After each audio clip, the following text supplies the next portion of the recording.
Време за најновите информации од Вардарскот и Квешкиот регион, Македонија, светот и спортот. Што сега одбележа денешниот ден, ќе погледнете веднаш по најавите. Јас сум Катерина Нацева. Останете со нас. Одбележување на светскиот ден на диабетисот 14 ноември и една година од формирањето на Сдруженијето Шеќерче Лилипоп. Климатските промени стануваат сериозен ризик фактор за здравието на добитокот.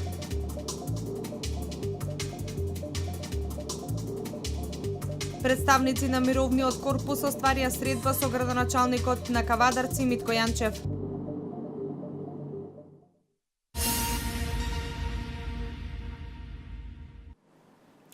Со трибина на тема Живот со диабет, вчера вечер во ликовниот салон беше одбележан светскиот ден на диабетесот 14 ноември и една година од формирањето на Сдруженијето Шеќерче Лилипоп. Според председателот на Сдруженијето Димче Велев, ваквите средби имаат позитивен ефект врз граѓаните, пред се за зголемување на свесноста за превенција. Живот со диабет беше насловот на настанот кој во ликовниот салон го организираше Сдруженијето Шеќерче Лилипоп и на тој начин се вклучи во одбележувањето на светскиот ден на диабетесот 14 ноември, а слави и една година од формирањето. Целта на истиот е отворено да се зборува за оваа болест. Ваквите средби имаа голем ефект врз граѓаните, смета председателот на Сдруженијето Димче Велев. Пред се зголемува свестоста за превенција, че луѓето да празат на исхрана, на помалку стресови, да ги примаат, да ги доживуваат, да се повеќе да се движат, повеќе да разговараат, да споделуваат и нормално да примаат терапијата која што им е дадена од лекарите. Диабетесот има тенденција на постојано зголемување. Тоа е прогресивна болест.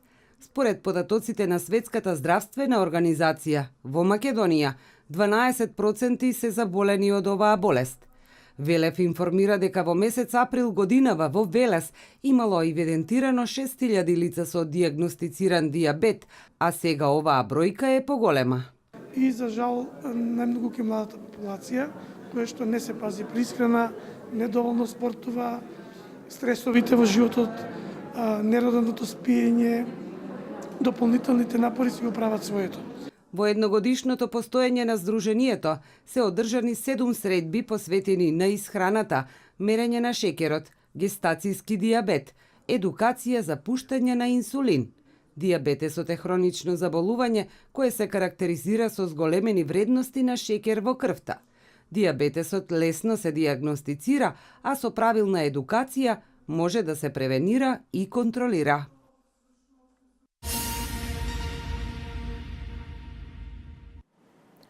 Климатските промени се еден од посериозниот ризик фактор за здравието на добитокот. Според експертите, недоволната едукација за справување во вакви ситуации доведува до зголемен број на така наречените векторни болести. Од Агенцијата за поттикнување и развој на земјоделството апелираат сточарите забрзано да се едуцираат. Климатските промени подеднакво лошо влијаат во здравјето на луѓето, но и на ситниот и крупен добиток, велат од Агенцијата за поттикнување и развој на земјоделството. Овој заклучок тие го темелат на 3-годишно истражување, спроведено во една поголема фарма во Пелагониско. Апелираат сточарите забрзано да се едуцираат за справување со проблемите, кои директно се последица на климатските промени. Мерки во делот на исхраната има мерки, во делот на сместувањето, во делот на одржувањето на објектите, вентилација на објектите, оросување на објектите и ред други мерки. Појавата на болеста јазлеста кожа, западнонилска треска, син јазик само алармираат на можностот зголемување на бројот на така наречени векторни болести. Експертите велат дека сточарите засега се недоволно едуцирани и за справување со ваквите ситуации. Тука веќе се влие на самите пренесувачи, односно на векторите, така што се особено се влие со превентивно прочистување, чистење, дезинфекција, дератизација на просторите кај што се чуваат животните. Со тоа што се уништуваат природните живалишта на овие вектори, на овие пренесители на болестите, така што на тој начин се превенираат и можностите за заболување. Сточарите од Демиркапискиот регион минатата година први се судрија со болеста јазлеста кожа. Болеста беше причина времено Србија да забрани увоз на говедско месо од Македонија.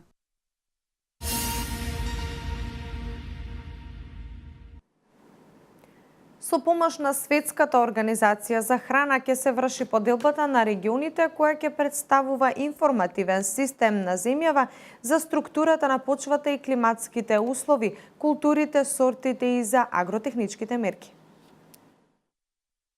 Листи на препорачани култури и сорти на семе кои најмногу успеваат во нивниот регион ќе добиваат земјоделци. Со помош на Светската организација за храна ќе се врши поделбата на регионите која ќе представува информативен систем на земјата за структурата на почвата и климатските услови, културите, сортите и за агротехничките мерки.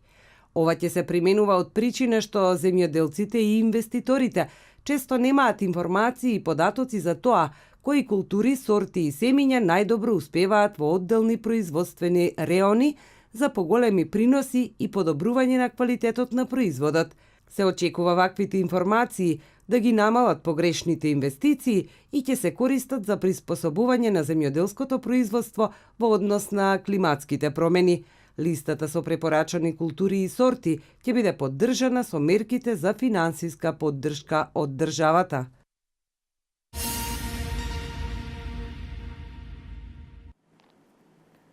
Представници на Мировниот корпус остварија средба со градоначалникот на Кавадарци Митко Јанчев. Тие се присутни во градот повеќе од 2 месеци со цел да се стекнат со работно искуство, да ги споделат нивните вештини и знаења и да научат нешто повеќе за македонската култура, држава и јазик. Група волонтери представници на Мировниот корпус остварија средба со градоначалникот Митко Јанчев. Тие се интересираа за работата на локалната самоуправа, работата на градоначалникот и службите на системот, но ги интересираа и прашања кои имаа културно-историско значење за потеклото на градот и слично. Како добар домакин, градоначалникот им одговори на сите прашања. Нашата средба беше така една продуктивна средба, си разменивме многу мислење и многу ми е мило што они веќе се вклопили во нашето општество и доволно го познаваат општеството и нашиот ментален склоп и традиција како македонци, како ваташани и кавадарчани. Ние сме сегаш добри домаќини, општина Кавадарци е добар домаќин, така да веќе ни му организиравме, го дадовме една покана да ги прошетаме малку низ Македонија на еден трошок од општината да запознаат Македонија, да го запознаат Охрид. Им дадовме по некој символичен поклон од историјата на Кавадарци на Ваташа да прочитаат, така да мислам дека ќе останат и за нас запаметени и во нивните сеќавања да остане Кавадарци и Ваташа. Волонтерите се американци со различно потекло и од различни држави. Тие се во Кавадарци со цел да се стегнат со работно искуство, да ги споделат нивните вештини и знаења и да научат нешто повеќе за македонската култура, држава и јазикот. He's very impressive. Многу се задоволни од средбата. Тој мисли дека има многу планови за да направи за Кавадарци, исто така за Ваташа и сте многу благодарни за средбата. Јас сум Кавадарци во Ваташа и Кавадарци, тој вика дека е многу сите енергетски вака поврзани, сите луѓе помагаја со фамилиите, се блиски сите и многу уживале во ајварот што ги приготвувале фамилиите во Зеленчуко исто така. Најново. Многу уживаат во средбите со македонците, сите се сака да разговараат и да учат нови работи од нив исто така. Тие учат секој ден дневно за македонците и очекуваат и понатаму нивниот престој да учат исто така повеќе за македонците. Волонтерите живеат и работат, но за нивниот труд нема да примаат плата, а трошоците за нивниот престој ги покрива Мировниот корпус. Од неколку неделната обука во Ваташа каде беа сместени, тие ќе заминат во градови и села низ Македонија, каде ќе работат и живеат 2 години.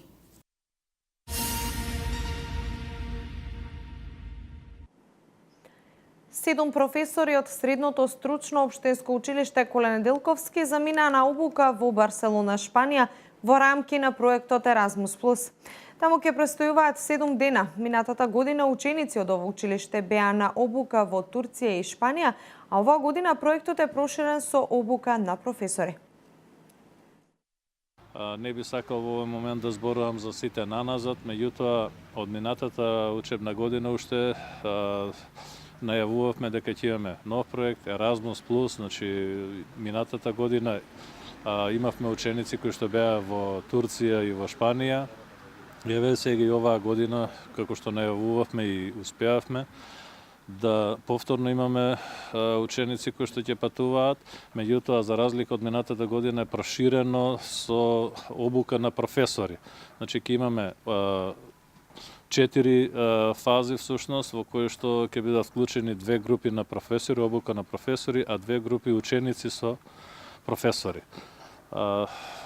Драго ми е што имаме можност еве ова да го работиме и понатаму, да го продолжиме. Би сакал да ги поздравам сите кои што допринесоа вработени професори.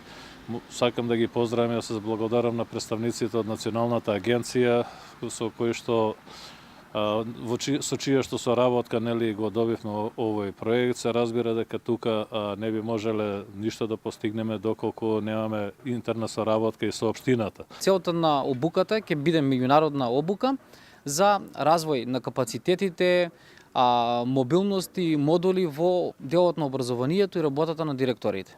И професорите и учениците да се стекнат со некои европски компетенции и искуства, да ги размениме, значи нашите искуства со нивните и сето тоа, значи подобро да го имплементираме во нашето училиште, се со цел нели да постигнеме подобар развој на образованието кај нас.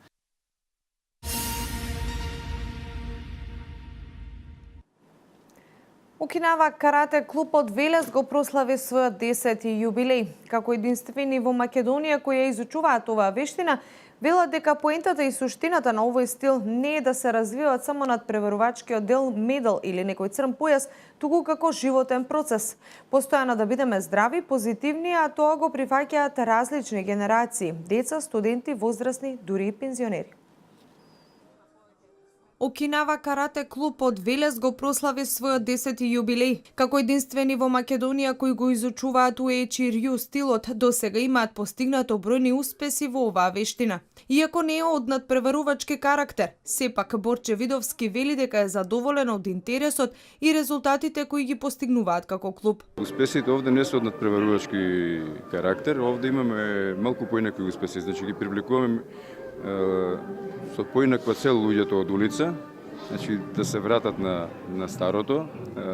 Што значи тоа? Значи и постари лица имаме, може да видите позадина, значи да се вратат во една добра форма, добро здравје, а младите да ги насочиме правилно. 10-годишната соработка на Велешкиот Окинава клуб со клубот од Белград говори за успешноста во изучувањето на оваа вештина. За Милан Димитриевски, инструктор од Белград, оваа вештина помага во зачувување на здравиот дух и виталноста на умот и телото. Порака е дека секој со ова традиционална уечери Окинава карате, традиционална вештина може да се вежбат. Немат возрастни категории, имат само луѓе што тренираат и што не тренираат. Во секој живот кој имат многу стресови, многу промени, давате една добра стабилност да сите тие проблеми ги решаваме на психичка база. Али наравно ако бидеме нападнати и тој физички аспект во секој тренуток е окей. Покрај соработката со клубот од Белград, Видовски ја нагласува и соработката со сите карате клубови и боречки вештини од градот, но и со клубови од други градови во Македонија. Од големо значење за него е и соработката со клубови од Грција, Србија, Хрватска, Русија, Украина и Италија како најмлада членка во целата федерација.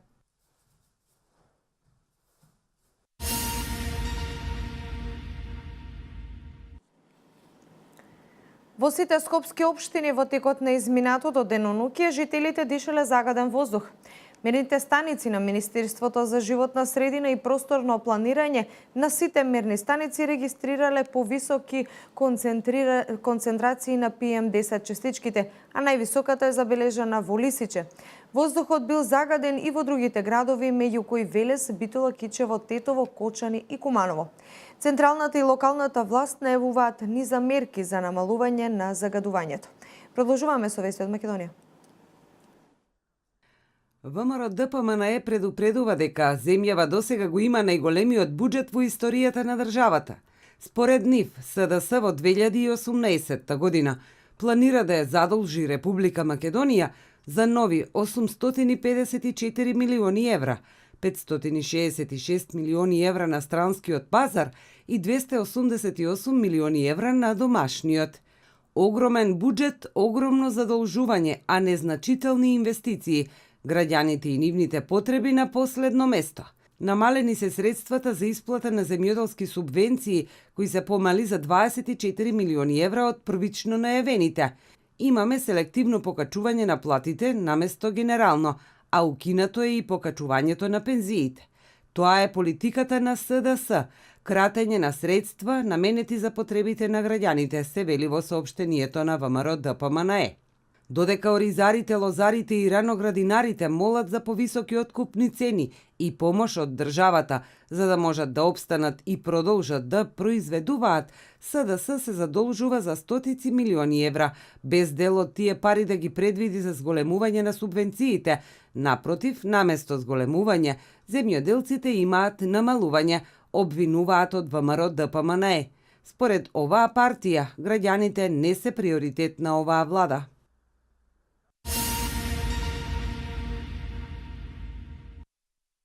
Во септември 2017 година издадени се 222 одобренија за градење, што е за 25,3% помалку во однос на истиот месец од претходната година, објави Државниот завод за статистика.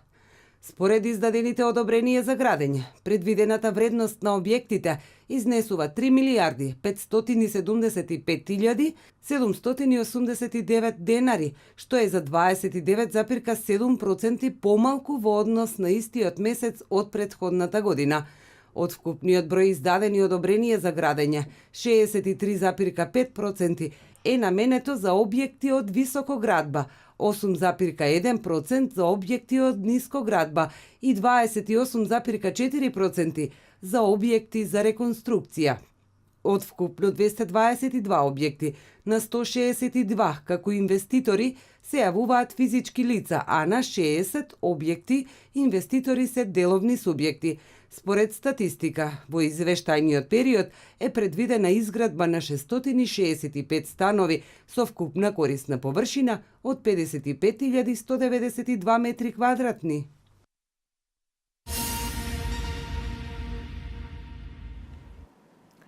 Израелскиот премиер Бењамин Нетањаху ги предупреди екстремистите во Газа да не напаѓаат, бидејќи Израел ќе возврати со тешка рака.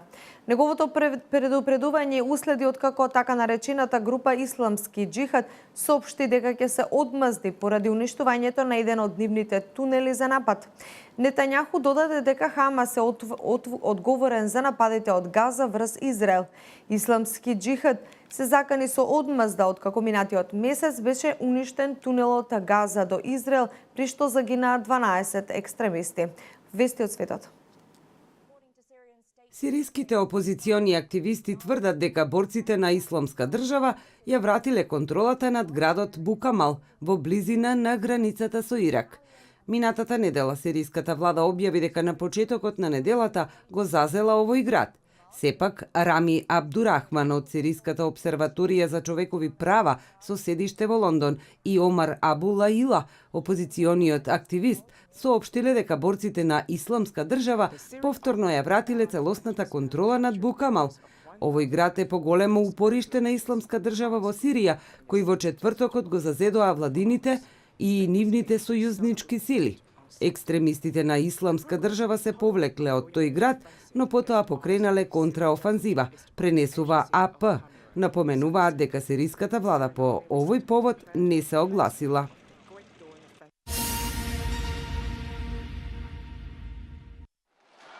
Околу 750.000 поддржувачи на независноста на Каталонија се собрале во центарот на Барселона, барајќи ослободување на притворените каталонски лидери.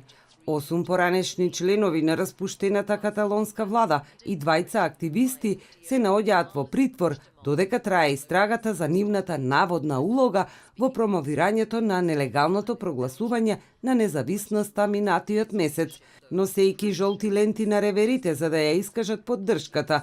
Демонстрантите ја исполниле цела авенија Марина, која води од плажата до прочуената црква Сагарда Фамилија, додека членовите на семејствата на уапсените каталонски лидери одржале говор.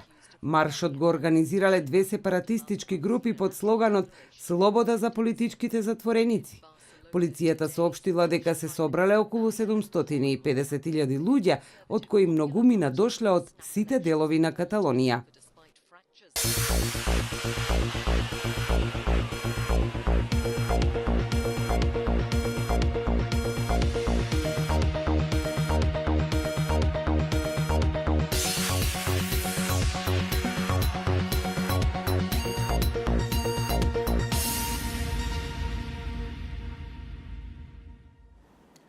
Денеска имавме променливо облачно време со појава на магла во котлините, проследено со слаб до умерен јужен ветер, најизразен вдолж по Вардарието. Се извинувам. Утринската температура се движеше од 4 до 9, а дневната од 12 до 18 степени. Нестабилното време ќе продолжи и во понеделник и во вторник со врнежи од дожд. Метеоинформациите се последни во информативното издание. Јас ви благодарам што и вечерва бевте заедно со нас. Останете и понатаму со програмата на К1. Пријатно!